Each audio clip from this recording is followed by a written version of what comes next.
Welcome to Coffee with Catholic Workers, a podcast made by and for Catholic workers. I'm Theo. And I'm Lydia. We've both been a part of the Catholic Worker for the last decade, and we're excited to bring to you conversations with Catholic workers from around the world. Today we're talking to Danielle, Dan, and Quinn about St. Francis House in Chicago and their preparations for St. Francis House's 50th birthday this fall. They talk some about the national gathering they're planning to celebrate the occasion and what it's been like to look back at the history of the house. Now, here's Dan, Danielle, and Quinn.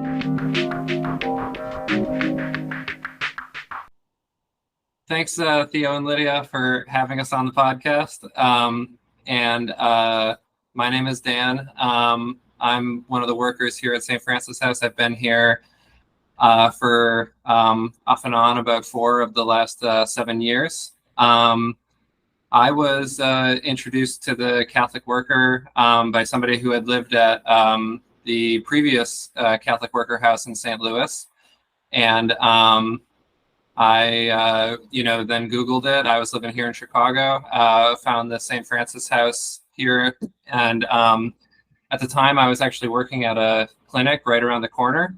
So I started coming over for Monday night dinners, and after kind of getting to know the live-in community at that time, I asked them if they needed another worker, and I moved in, and and then that brings us to the present day. There were a couple of years where I was gone, and I've been back now since about August of last year, when Danielle and Gordon asked me to come back and help out with things. It's always different and always the same here. It's really been something this past year. Great. Thanks, Dan. Who wants to go next? I can go next. So, hi everyone. My name is Quinn. I've been at St. Francis House for a couple of months now. I came out here in late May, and I was introduced to the Catholic Worker through my dad. He was a Catholic Worker for about a year, 2 years at the houses in Albuquerque and in Denver. I came to a point in my life where I wanted to, I guess kind of break away from a traditional style of living. And what I would mean by that is I don't like working, but I'm a Catholic worker. And for me that means I want to dedicate like the majority of my time and the bulk of my time on a daily basis to what actually makes me more fulfilled and present, which is, helping people, outreach, hospitality.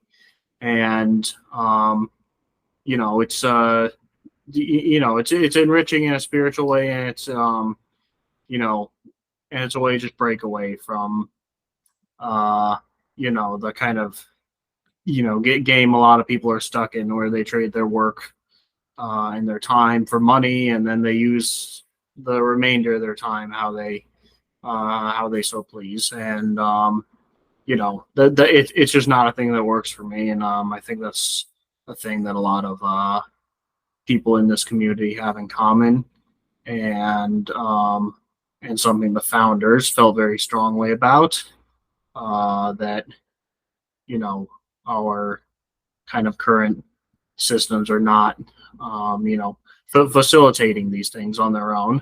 So that's kind of what brought me here in a general sense. And I was introduced to St. Francis House specifically through my dad, who knows Dan here, and they became friends of the house in Denver, and that's how I got connected here. So it's been an interesting 2 months, a very busy 2 months. My name is Daniel Delapava, and I am originally from Colombia. My first encounter with the Catholic Worker was here in Chicago just after I arrived to Chicago in year 1997. I met with the Catholic worker community at Sukasa in Southside, and then I was invited to help them with the transition that was going on there from the original mission. The original Sukasa was the Central Americans Martyr Center, a place for survivors of torture coming from Central America. And when I met them in '97, they were transitioning to a new mission with Hispanic homeless families, mostly women coming from domestic violence situations with several kids. The situation, the political situation in Central America had changed. So that the reason, uh, that was the reason for the new mission, because there was not this flow of refugees coming from the wars in Central America. And I stayed there for 5 years in Southside Chicago. And after that, I moved here to San Francis House in the northeast side of the city. And I stayed here 2002, 2003, a little bit longer. Then I moved on with my own stuff for a few years, and then I went to Colombia during the peace process there, and I came back to Chicago maybe 6 years ago, back to San Francis House, and here I am. That is the short story. Can you describe a little bit of what St. Francis House is like? I think it's one of the fun things about doing this podcast is being able to just sort of hear the varieties and different flavors of the different houses around the country. I think St. Francis House has a very active and colorful community, both in the people that are living here and our guests on a daily basis. We have a lot of people who come by to volunteer on their own terms, and we have people who come by on our open house days. And I've already I've seen a lot of good relationships and friendships forming and developing here. So I think it being within the house being within like a dense urban center is a lot of that. There's a lot of people here who are struggling or living on the streets. There's a lot of people who are just looking for a place that they can hang out and meet people without having like too many expectations or too much like formality to it. It's one of the only like houses with in the neighborhood. It's one of the only places with a yard, and the house has been standing for a long time. So it's a place that for a long time people have enjoyed coming by to just, really just to hang out. Yeah, just to be. Yeah, I think so. Having been here, a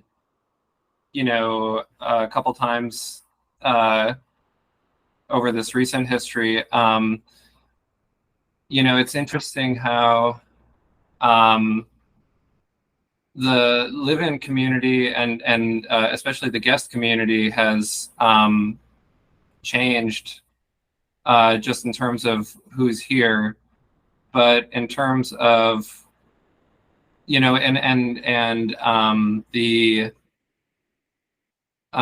mission hasn't changed, although there's been some adjustments to accommodate capacity as far as days that we're open, and like throughout those changes, there's still like this core feeling that remains no matter who's running the house or what conglomeration of guests live here, or who the visitor base is at that time. And actually, one of the things that's been really remarkable about this past year compared to the first time I was here is just the sheer number of visitors that we get on days that we're open. You know, one of the central pillars of St. Francis's hospitality has been the Monday night dinner, and we, you know, the vibe on a Monday night dinner this past year, and Danielle might expand on this because it started during a winter when I was not here, but it's like a party, you know. We're regularly getting, you know, 30, 40 plus people coming by from the nearby tent encampments over by Lakeshore Drive. And, you know, it's amazing how even bringing in people from those tense situations, you know, it's not to say that this is like a perfect place. It's not to say that this place is a utopia free of conflict or anything, but it blows my mind consistently how little conflict comes up in this space. And I think that just says something about some kind of good spirit that exists here at this house. People, you know, from the visitors to the guests to the workers,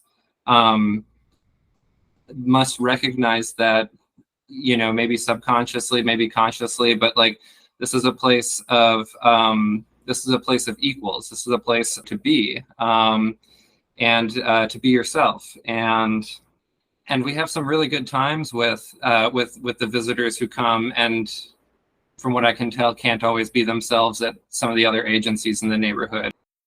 To be part of that and to also have that same opportunity. In a rambling way, that's what St. Francis House is through at least my, you know, several years of involvement here. And I think that's a really amazing thing, you know.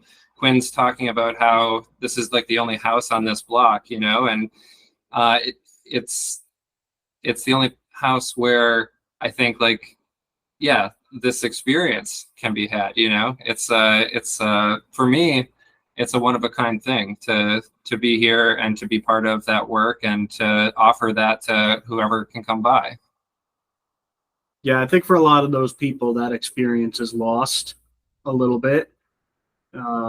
Being able to just go to a house and, you know, hang out, go in and out of the house. You know, it's not like, because, I mean, the vast majority of people living in the city are living in apartments, any city that is, and you know I mean, that's just not the same. And you know, to have, like, you know, a place you can go to without having to pay, without having to have some sort of status, or without having to be part of some sort of club. You can just come in at any time, and it's open, and it's inviting.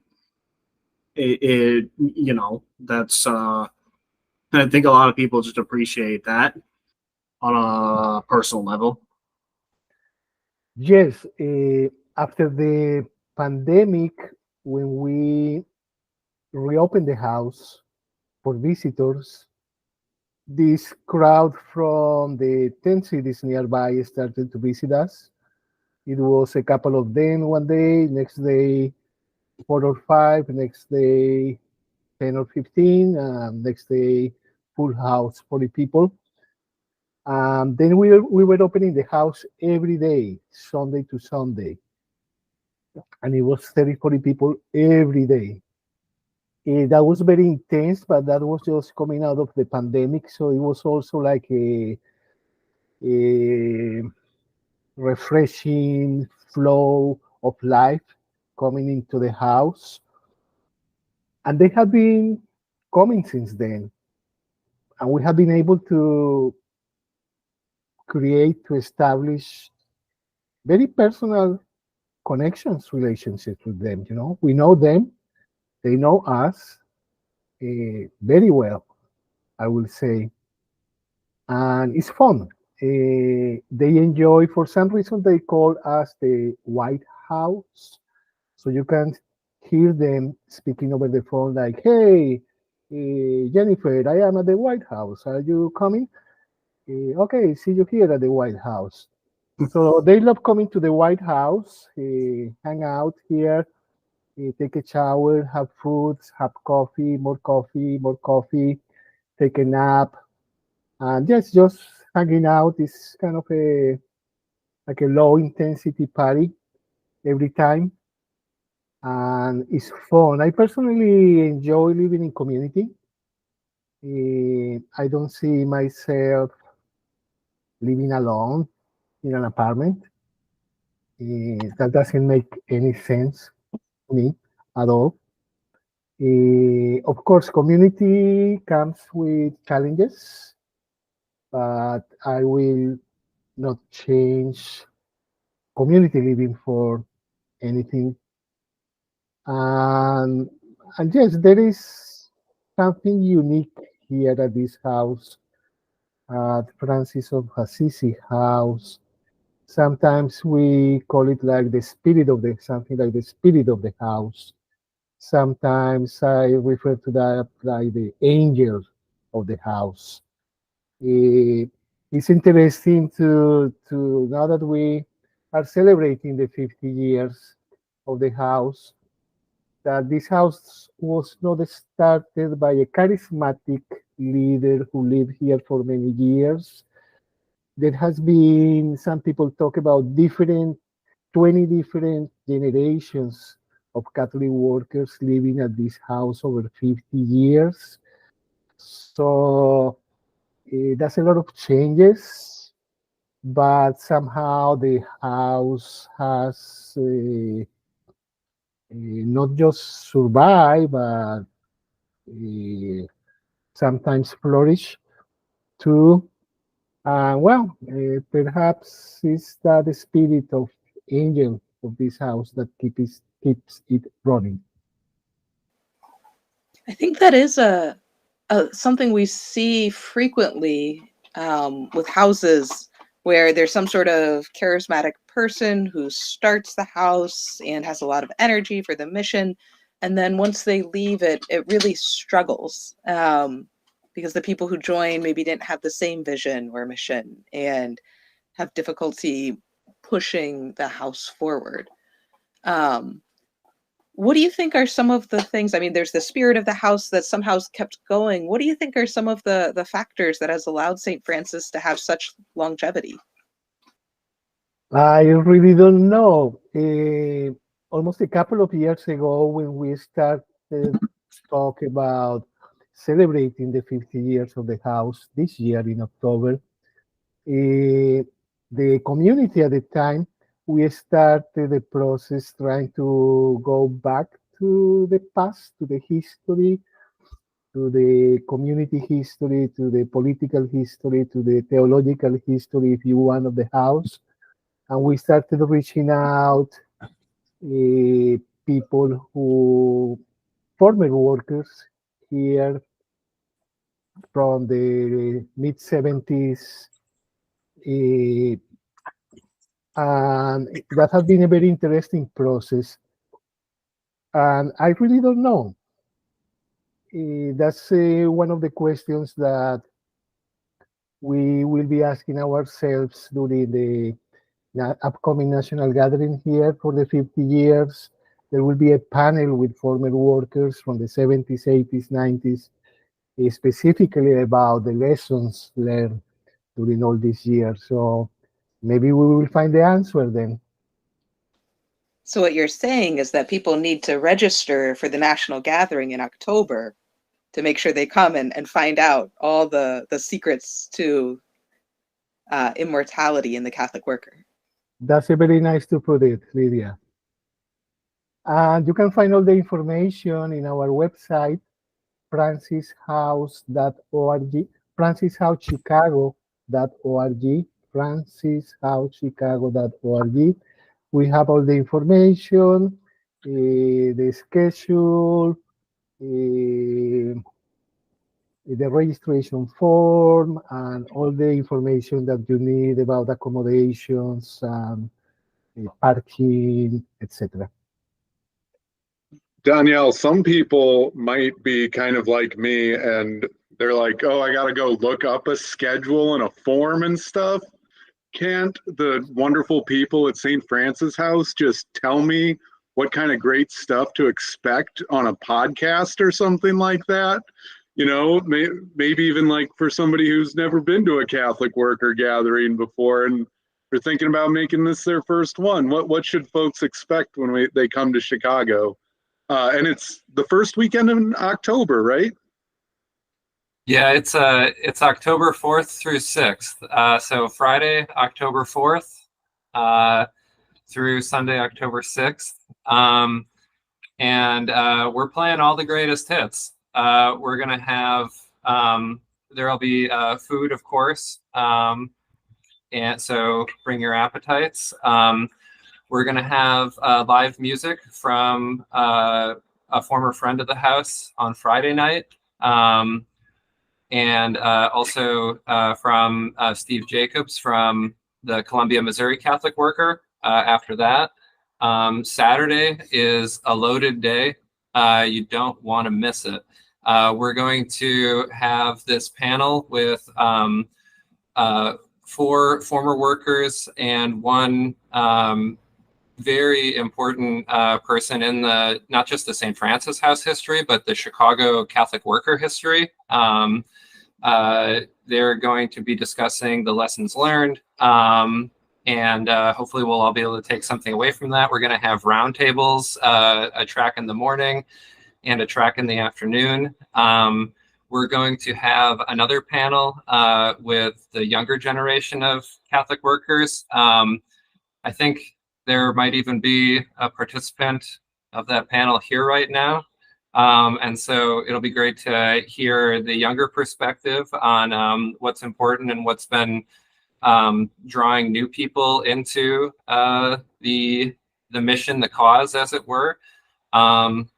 Saturday night, we're going to have memories, toasts, more live music, and Sunday we'll have Mass from the Most Reverend Bishop Bartosik here in Chicago, and one final meal before we cap it off and close it out. So it's going to be a really full weekend. It's going to have, I think, everything you could want from a Catholic worker gathering. And, we're really excited about the fact that we've already got 25, more than 25 now, different Catholic worker communities that have RSVP'd. So they've found the registration link at francisHouseChicago.org. And it's folks from New Jersey all the way to San Francisco, and everywhere in between. So the more the merrier. It's going to be a really good celebration, and I think we're all going to be able to take something really positive from it. We want to have 50 Catholic workers community for our 50 years here in Chicago. Well, St. Louis hasn't registered yet, so 26 at least.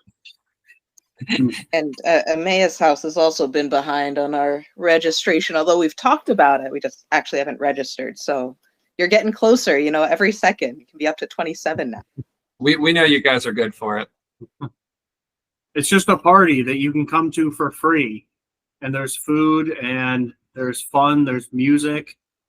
We have a really awesome venue, and it's a sleepover at the place. And it's you're guaranteed to meet people that you'll connect with and maybe even know for longer. Yes, we have been trying to balance the celebratory mood, the party, the 50 years celebration. That's a key component, but we also want this to be a time for reflection about ourselves and how our own history during 50 years can be helpful for other Catholic worker communities. we want, as Dan was mentioning before, to offer a platform to the younger Catholic workers. We are going to have roundtables with Catholic worker farmers. So yes, there will be celebration, but there will be reflection too. And we are trying to balance all those dimensions. Sounds like it should be a great time. Hopefully a lot of communities can come on through. It's always nice to be able to get together and just be inspired by what other communities are doing and be able to learn from each other. And the timing of the gathering is very interesting. It will be just a few weeks before presidential elections in the United States. Yeah, we're really hoping, not to overuse a term, but the state of the nation doesn't always feel very good when you're looking at headlines. But we're really hoping that everyone that's going to be here is going to be on this same wavelength of community, nonviolence, hospitality, and so we're really hoping that there's that reflection component, that it's also maybe just the balm that we need to get ourselves through what's already been a trying political season, and which is only going to be I'm sure peaking in some way right around that same time. It's time to get together. And thinking about that spirit of reflection can help prep you for October. I'm curious for each of you, what have been some of the meaningful parts about living in St. Francis? What are some of the things that keep you with the worker? Because there's the things that are beautiful and the things that are tough. So what are the things that keep you grounded and keep you there? Well, I think for me, just the sense of transforming belief into direct action. I during a couple of the years that I was not here at Francis House, I actually I actually gave a shot to field organizing as a job for a little while, and that was during the midterms in 2022, and it was kind of demoralizing. It reminds me of Peter Morin's essay, they and we, right? They're crazy. They shouldn't do that. But we're not crazy, or we're not going to be crazy in the same way that we're crazy. We're going to do it this way. And the communitarian revolution is a personal revolution, and one eye plus one eye makes we as a community and they as a crowd. To me, that's what keeps me grounded, is knowing that this means something. Trying to find praxis on social media, or through phone banking, or bumper stickers or something like that, but then basically still complying with kind of the standards at large. I found that to be really unfulfilling. But here, holding the space for the people who need it the most,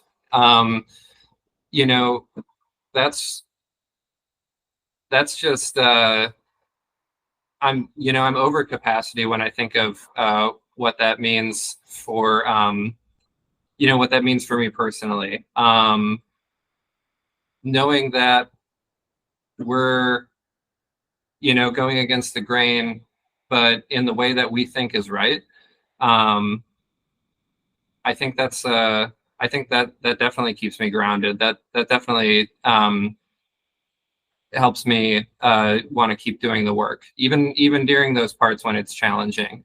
Knowing that the other way to do it is even more challenging in like a deeper way, that that make sense? That makes sense to me, and my reasons are similar to Dan's too. Living in a community and doing the things that, it's not about being the Catholic worker movement is not about, saying things. It's about doing things and doing the things that are written in the scriptures that Jesus did, doing the things that, our founders like Dorothy Day and Peter Morin, sent out there and dedicated their lives to. It's about doing those things and, just and choosing to center your lives around the things that matter, which is, people and community, because most people's lives are centered around their work and that's it. And there's a lot of mediocrity in the working world, and this is the opposite of that. I guess this is my turn here. What grounds me here?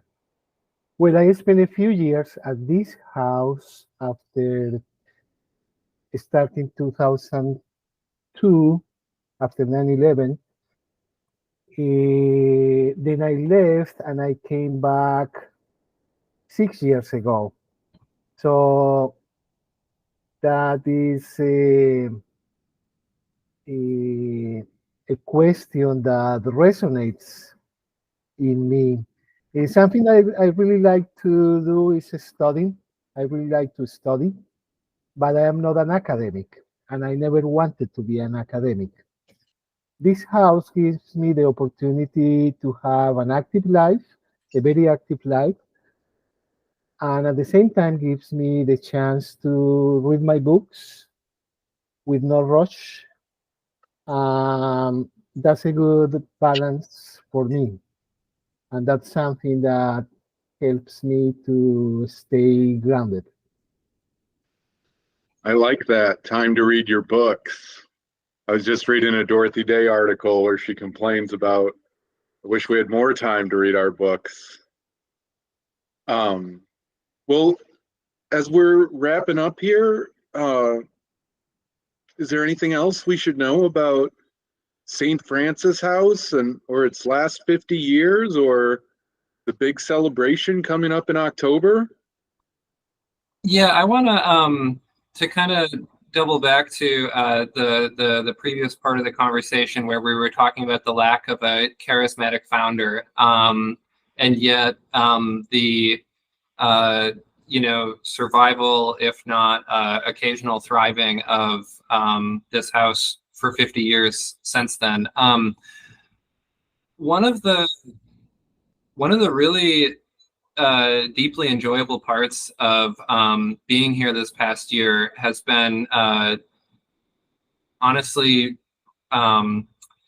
getting to enjoy the fruits of that effort that Danielle was talking about recovering the historical memory of the house. And there's been two ways that we've been just unbelievably fortunate this year. One is that David Buer, who is somebody who was involved in the house way back in the beginning, and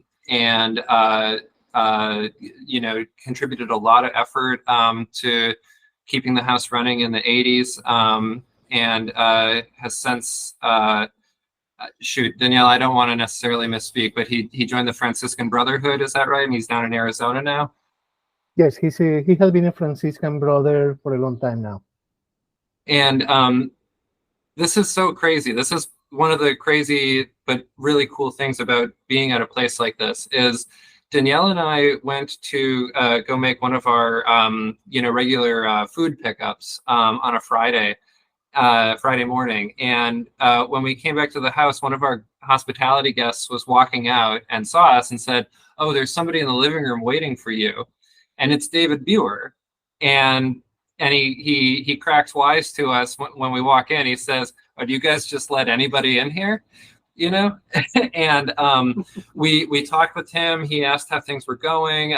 We talked with him about what his time was like, back in the 80s, and he just kind of casually mentions, oh, by the way, I've got like a bunch of the old At the Door newsletters, and I'd love to give them to you guys. And so a couple weeks later, we had a package with a few of these, old newsletters from the 80s.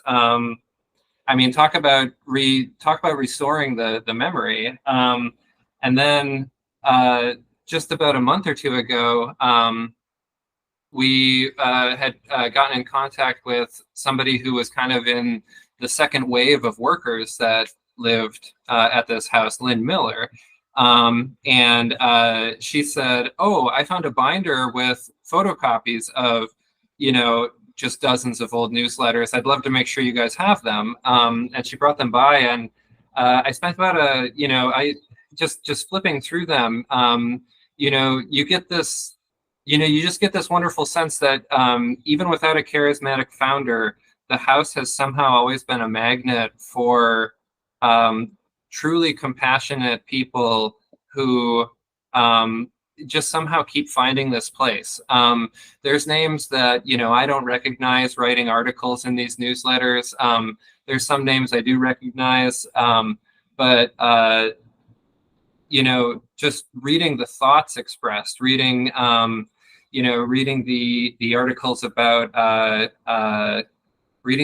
about homelessness in Uptown and how the city is failing, its poorest people, or reading, there's one issue that's dedicated to what St. Francis House means to each of the workers that were here at that time, as well as they gave space in that newsletter to some of the guests that were here. And, reading those thoughts, like whether or not I recognize the names, I kind of recognize myself in that, and I can recognize the spirit of the house in that. And that's just been, I don't know if that does any better at answering the question about how a place like this has made it 50 years, but somehow the people who need to be here apparently have always been able to find their way here. And again, just a really remarkable thing. It blows my mind, to be sitting in the living room downstairs reading these newsletters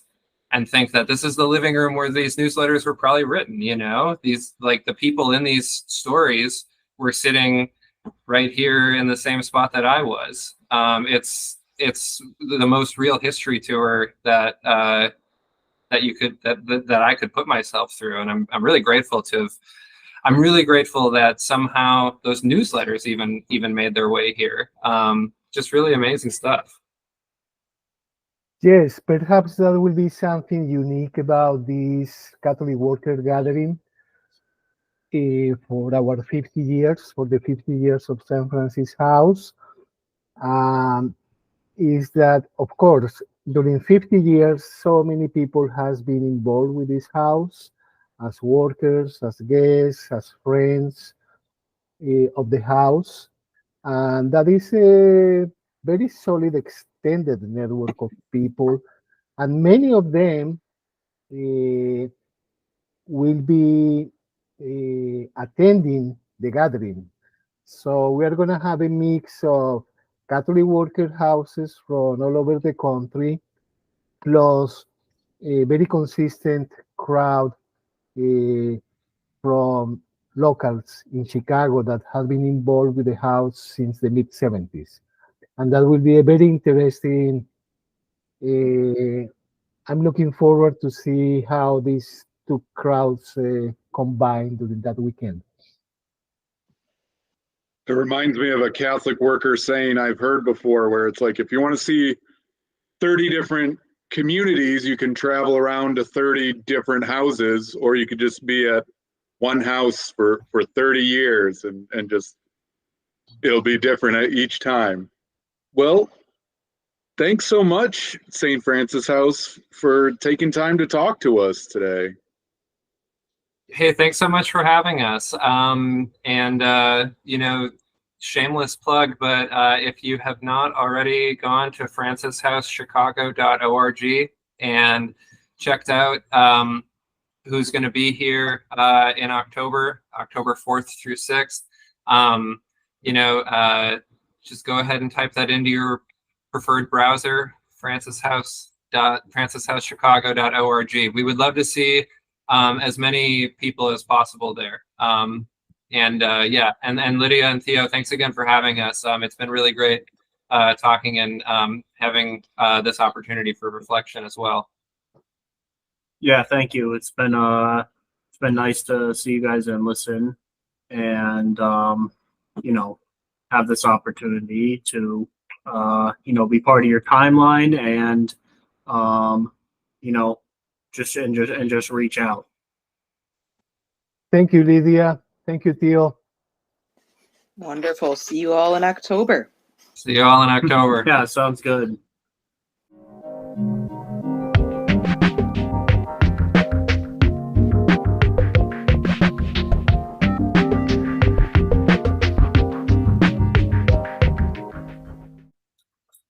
It's fun to hear them talk about looking back in the way that they are at the different generations and iterations of the house. On a certain level, it reminds me of my experience at the Los Angeles Catholic Worker, who also turned 50 a few years ago during the COVID stuff. And it was making me think about how, like, in that house, there's been a kind of a long time anchor couple there, but even with that being the case, it never was like just that couple there. There have been like so many people in and out over the years, and like we don't think about them in this big, huge same way as we think about like Jeff and Catherine in LA, who have been there for an amazing 50 years, but or like someone like Dorothy Day even, who was there for like 50 years, but like day in and day out, like they were there for a year, for a month, for 10 years, and chopping the lettuce for the salad, or stirring the pots. And so it's interesting to hear them talk about looking back at those different generations and the nature of what it's looked like for that house to have like a more delineated generational configuration like that. It's interesting. Yeah, I think it's part of what makes the Catholic Worker movement unique. Of it's not necessarily tied to any one house. We have houses come and go all the time, and it's not tied to any one person. Of every house has people come and leave, and sometimes it causes houses to close. But I think perhaps ideally it's much bigger than that. It's not any one person's vision. And in some ways, I think that's reassuring. It takes a lot of pressure off in knowing that it's not any one person's responsibility. It's everyone together. Yeah. I was thinking back to our recent episode talking to the Winona Catholic Workers too about, how they feel like they were in the middle of this or recently had gone through this like big shift, big transition, and it's kind of a new growth or new generation of that community. And then, here's St. Francis House looking back in a similar way, and it's just like, oh, there's always been these like growths and changes and metamorphosis within houses. Yeah, and there's something about, in thinking about the houses that have been able to last for these long periods of time. In some ways, they're the ones I think that are able to figure that out, of how to be flexible, how to shift with the times. Just because circumstances change, and getting too tied down to them makes it so that houses close down. Can you imagine Emmaus House turning 50? I was thinking about this. Yeah. I mean, I was thinking about this for the St. Louis Catholic Worker. It's kind of like we just a couple months ago got a house, and like, oh, can I imagine this house in 50 years?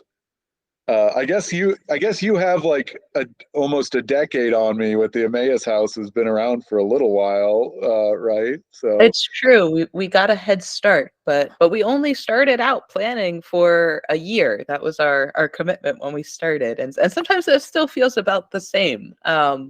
We don't really do long-term commitments here. People generally are sort of committed to be here until they feel called elsewhere. And so that, that could be next year, or that could be another 10 years from now. I think that's both. It's what works for us. And if Emmaus House is around in 50 years, that's great.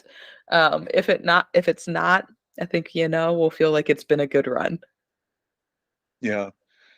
You definitely cannot plan for 50 years or whatever, like it really is in my experience, like a true thing that like that saying, come for a month, stay for a lifetime, come for a lifetime, you'll only last a month.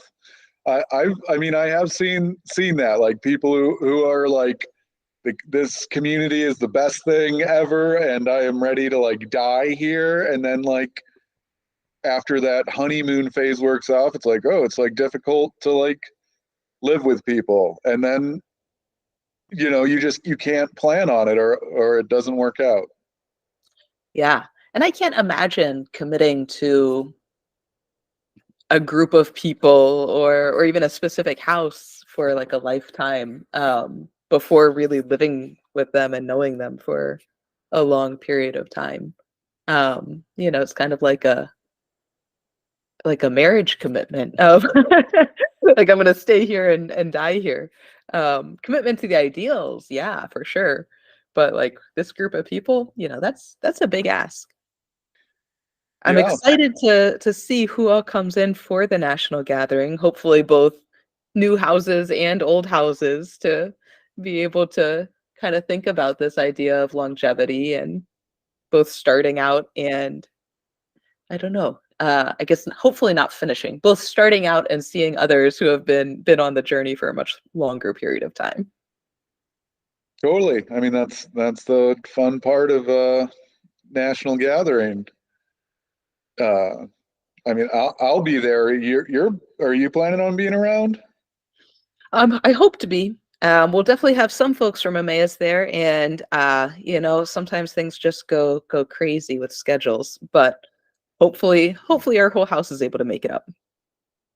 Right on. I was one other thing I was thinking about, since we talked to Daniel in particular, was he kind of mentioned like, I can't imagine just like living alone in an apartment or whatever, like by myself, like enjoying being around other people and like the activity and like life fulfillingness that gives. And I think at least at this time in my life, I feel very much the same way. Like, and I was just thinking about how great it is that Catholic workers exist, and people like us can find community and hopefully share that community with other folks in need of it. Yeah, I think in some ways everyone's searching for community in some way, whether that's like St. Francis, where people feel like they can come in and have a place off the street, or for those people like us who feel like we were able to live and sort of share life on a day-to-day basis with other people. It's a really beautiful, beautiful thing.